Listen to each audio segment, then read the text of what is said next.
how to react to a text message using Photomoji on the Samsung Galaxy S24 series.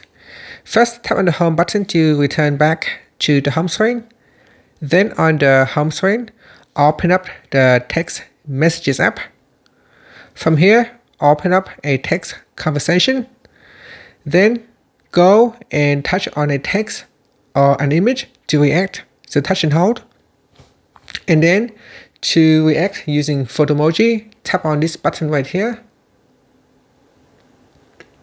Next, you need to select an image. So scroll down and select an image.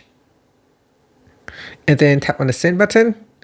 And that's it. So that is how you can react to a text message using Photomoji.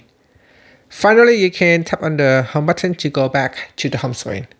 Thank you for watching this video. Please like and subscribe to my channel for more videos.